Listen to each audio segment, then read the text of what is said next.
Hello everyone! So ngayon nasa Carmona na naman kami. Kasama namin si Mommy. Huminto lang kami saglit dito malapit sa Carmona Market para bumili ng mga Baguio Lemon.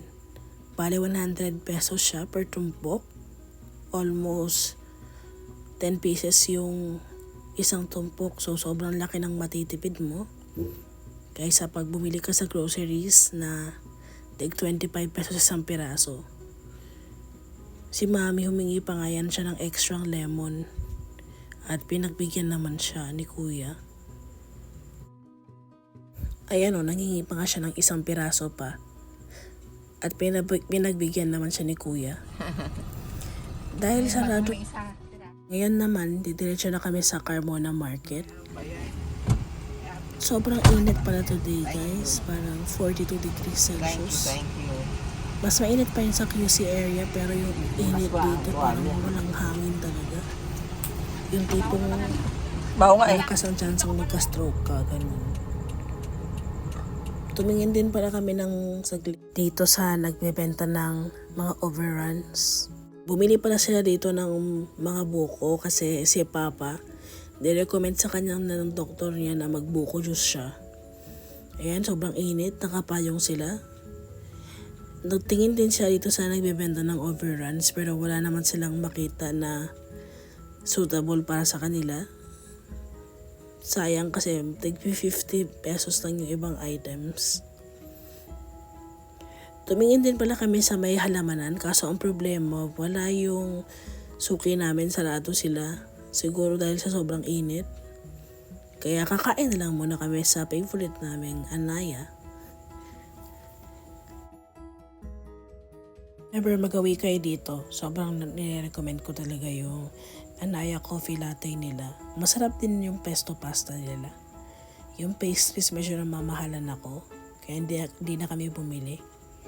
Pero yung dalawa na yan, namimili siya ng uulamin nila kasi hindi pa kami nagla-lunch. Dumating na nga yung coffee ko at yung parang shake ni Mama. At si Mami ayaw naman uminom ng kahit ano kasi masama daw yung pakiramdam niya sa lalamunan. Ayan si Mama naka-pesto pasta. May ham and bacon sandwich. Ngayon naman pupunta na kami sa pinaparentahan naming room sa Timbao. Ito pala yung itsura niya. Bale, 3 kwarto pinaparentahan namin. Yung isa sa amin.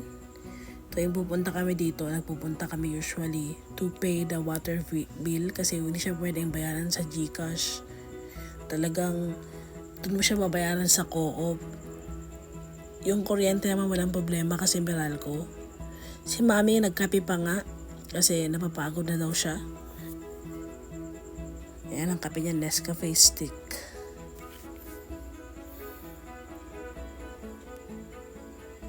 Ayun naman, nagpatulong pa silang umakyat sa kapitbahay kasi gusto daw nila ng dahon ng mangga.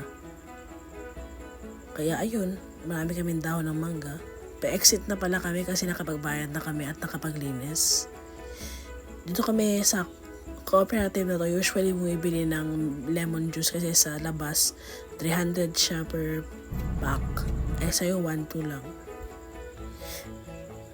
Ayan yun.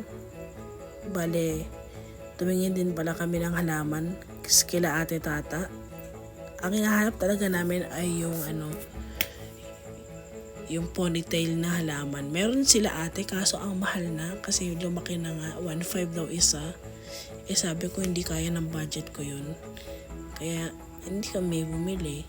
Huminto din pala kami dito sa Sunshine para bumili ng onting papel. Salamat sa panonood.